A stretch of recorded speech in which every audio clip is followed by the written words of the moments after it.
Hello guys, SK teacher academy में आप सभी का स्वागत है। ठीक है दोस्तों, आज मैंने लेके आया हूँ हिंदी व्याकरण में।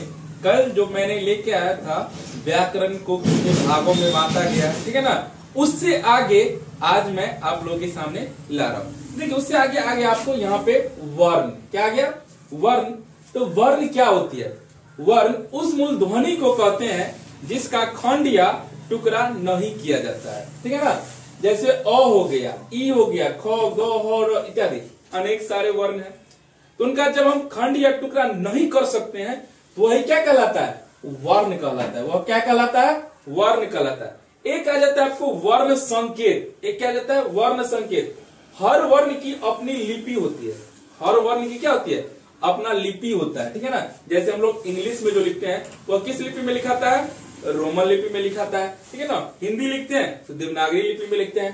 तो वही जब हर वर्ण की अपनी लिपि होती है उसी को हम लोग वर्ण संकेत कहते हैं। उसको क्या कहते हैं? वर्ण संकेत। अब आ जाता है वर्णमाला क्या होती है। देखिए, वर्णमाला क्या होता है? वर्णों के समूह को वर्णमाला कहते हैं। वर्णों के समूह को क्या कहते हैं? वर्णमाला कहते हैं, ठीक है ना।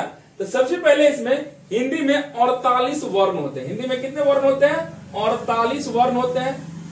और सबसे पहले वर्ण को दो भागों में बांटा गया है, एक स्वर वर्ण और एक व्यंजन वर्ण। एक क्या होती है? स्वर वर्ण और दूसरा व्यंजन वर्ण। तो स्वर वर्ण कितने होते हैं? 11 होते हैं। देखिए, अ, आ, हर्षी, दीर्घी, हर्षु, दुर्गु, री, ए, ऐ, ओ। चलिए इसको काउंट कीजिए। तो 1 2 3 4 5 6 7 8 9 10 11। तो स्वर वर्ण कितने आ गए? 11। देखिए, एग्जाम में कैसे पूछता है आप लोग को, जैसे एसएससी जीडी हो, सीटेट हो, ठीक है ना, यूपीएससी हो या कोई भी अदर एग्जाम हो जिसमें हिंदी क्वेश्चन पूछते हैं, तो ये डायरेक्ट आपको लिख दिया कि बताइए कि इसमें से क्या है, स्वर वर्ण है या व्यंजन वर्ण है, ठीक है ना। आपको ऑप्शन एक ऊ दे देगा, फिर दे देगा म दे देगा, र दे देगा, च दे देगा, ट देगा। अब बोल देगा कि इसमें से कौन सा होगा स्वर वर्ण। तो आपको पहले से पता है तो आप बता सकते हैं ऊ क्या हो गया? स्वर वर्ण हो गया, ठीक है ना। उसी तरह से स्वर वर्ण की संख्या कितनी हो गई? 11 हो गई। अब आ जाता है व्यंजन वर्ण। तो व्यंजन वर्ण देखिए, व्यंजन वर्ण 25 होते हैं। व्यंजन वर्ण कितने होते हैं? 25। तो कहां से कहां तक होती है? क वर्ग से लेके प वर्ग तक। क ख ग घ अंग च छ ज ज ट ठ ड ढ त त द द प फ। तो यानी कि क वर्ग से लेके कहां तक? प वर्ग तक। उसी को हम लोग कहते हैं स्पर्श व्यंजन। उसको क्या कहते हैं? स्पर्श व्यंजन। आपसे एग्जाम में पूछता है कि स्पर्श व्यंजन कितने हैं, लिखिए। तो स्पर्श व्यंजन कितने होते हैं? 25। उसी को हम लोग क्या कहते हैं? व्यंजन वर्ण कहते हैं, ठीक है ना। अब आ जाते हैं, देखिए क्वेश्चन कभी कभी एग्जाम इस टाइप से आ जाता है कि अंतस्थ कितने होते हैं। तो अंतस्थ 4 होते हैं। य, र, ल, व।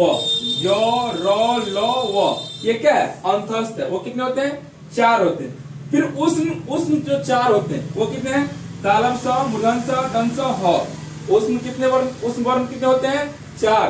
तालव्य स, मूर्धन्य स, दंत स, ह, ये भी 4 होते हैं। क्वेश्चन इस टाइप से पूछता है कि मूर्धन्य स दे देगा और बोलेगा यह कौन सा वर्ण है, दे देगा स्वर वर्ण, व्यंजन वर्ण, अंतस्थ वर्ण या उष्ण वर्ण। तो यह क्या हो जाएगा? उष्ण वर्ण हो जाएगा। यह जो मैं आप लोग को पढ़ा रहा हूं यह कॉम्पिटिटिव व्यू से बहुत ही इंपॉर्टेंट है। उसके बाद ड, ढ, ये भी क्या हो जाते हैं? 2 ये वर्ण हो गए। और अनुसार और विसर्ग ये भी 2 वर्ण हो गए। अनुसार और विसर्ग ये 2 वर्ण हो गए। तो कितने हो गए? जोड़ लीजिए आप लोग। 25 और 11 36। 36 इधर हो गया आपको। इधर कितना हो गया? 36। जोड़ लीजिए। 4 और 4 8। यहाँ कितना हो गया? 8। और यहाँ पे 2 10 और यहाँ पे 2 12। इधर से हो गया आपको 12 और उधर 4 36। 36 और 12 कितने हो गया? 6 2 8 3 4। यही 48 ठो आपको वर्ण हो जाते हैं। 48 कितने हो जाते हैं? वर्ण। उसमें आ जाते हैं वर्ण के स्वर वर्ण, व्यंजन वर्ण। अब आ जाता है क्वेश्चन, स्वर वर्ण किसे कहते हैं? देखिए, स्वर उन वर्णों को कहते हैं, स्वर उन वर्णों को कहते हैं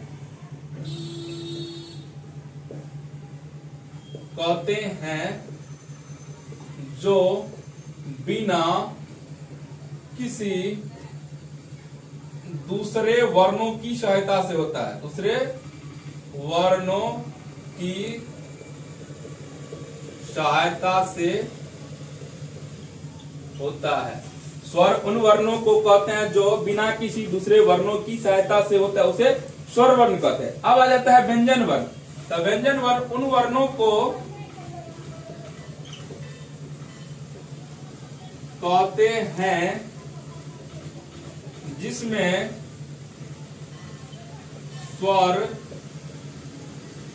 वर्णों की सहायता ली जाती हो। जैसे देखिए, व्यंजन वर्ण उन वर्णों को कहते हैं जिसमें स्वर वर्णों की सहायता ली जाती है, जैसे क, च, ट, ये सब आता है व्यंजन वर्ण में। तो मान के चलिए क जो हम लोग कहते हैं, तो क, देखिए इसमें अ बुला रहा है, क, अ का उच्चारण है, तो क को हम लोग लिखते हैं क जोर अ बराबर क्या रहता है, क, क्योंकि इसमें अ का उच्चारण आ रहा है, क, ठीक है ना। तो यह हो गया व्यंजन वर्ण। चलते हैं अब हम लोग आगे, ठीक है ना। आगे देखिए क्या होता है। देखिए अब आगे हम लोग वर्ण के उच्चारण स्थान, किस पे आ गए, वर्ण के उच्चारण स्थान। जैसे देखिए अ, आ, क, ख, ग, घ, अंग, यह किससे बुलाया जाता है, तो अ का उच्चारण स्थान कंठ है। अ का उच्चारण स्थान क्या है, कंठ। अ, आ, क, ख, ग, घ, अंग, यह सब किससे बुलाया जाता है, कंठ से। तो उसको कंठ वर्ण कहते हैं, उसको क्या कहते हैं, कंठ वर्ण। अब जैसे आ गया तालु से, देखिए हर्षी, दीर्घी, च, छ, ज, झ, य, तलब सब, तो यह सब तालु से होता है, ठीक है ना। तो तालु हो गया आपको, देखिए मुंह का ये निचला हिस्सा, उसको क्या कहते हैं, तालु कहते हैं। क्या कहते हैं, उसको तालव्य वर्ण कहते हैं। क्या कहते हैं, तालव्य वर्ण। अब देखिए मूर्धा से, तो री, ट, ठ, देखिए आपका जीभ जो होगा, जीभ ऊपर में सोंगर लगाता है, ठेकता है ऊपर में, मुंह के जो ऊपर का हिस्सा में ठेकेगा ना, ओकरे कहते हैं मूर्धा। ओकरा क्या कहते हैं, मूर्धा। देखिए ऊपर का बोलिया, री, जी ऊपर में ठेकेगा, ट, जी ऊपर में टकराएगा तब नीचे आएगा, ठ, जी टकरा रहा है ना, ठीक है ना, ड, न, ड, मूर्धन्य स। तो इस सब में क्या होता है, जब मेरा जी ऊपर में टकराए ओकरे कहते हैं मूर्धा। ओकरा क्या कहते हैं, मूर्धा। तो वो हो गया मूर्धन्य वर्ण। और जब तालु कहते हैं, जब जी नीचे टकराए तो निचला को तालु वर्ण, निचला को तालु, ठीक है ना। अब आगे दांत, मतलब दांत से हम क्या क्या बोलते हैं, तो देखिए दोनों दांत सटेगा, तो, थ, द, ध, न, ल, दंत, यह हो गया दंत वर्ण। आप लोग बोलिए कोई कोई ऐसा वर्ड इसमें है, वर्ण जो थोड़ा सा टकराता है, तो बोलिएगा सर इसमें थोड़ा सा मिल रहा है, तो थोड़ा सा भी टच हो जाए तो वो वही वर्ण होता है। ओष्ठ से देखिए, ओठ जो ये दोनों होता है, लबलबी, ये दोनों ओठ होता है, ठीक है ना, उसको कहते हैं ओष्ठ। तो उ, ठीक है ना, प, फ, ब, भ, म, ये सब ओष्ठ से होता है, तो इसको ओष्ठ वर्ण कहते हैं। इसको क्या कहते हैं, ओष्ठ वर्ण।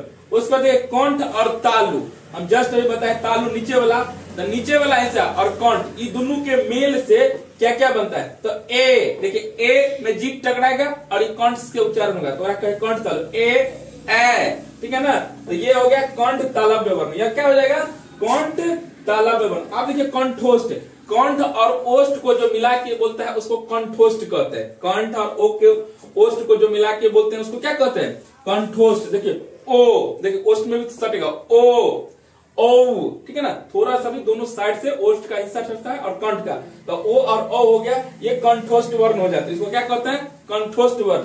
और एक आता है दंतोष्ठ, दांत और ओष्ठ के मेल से बनने वाले, दांत और ओष्ठ, ओष्ठ होता है सुर, उससे बनता है वो दोनों चीज, उसको दंतोष्ठ वर्ण कहते हैं। और एक होता है नासिका वर्ण, जिसको ठीक है ना, ये सब नासिका मतलब नाक से इसका उच्चारण होता है। इसका उच्चारण किससे होता है, नाक से, तो उसको क्या कहते हैं, नासिका वर्ण कहते हैं, ठीक है ना। तो यह था वर्ण के उच्चारण स्थान। आई होप आप लोग को यह वीडियो अच्छा लगा होगा। तो दोस्तों आप लोग इसको लाइक करें, सब्सक्राइब करें और ज्यादा से ज्यादा अपने मित्र बंधु को शेयर करें, ठीक है ना। तब तक के लिए बाय बाय।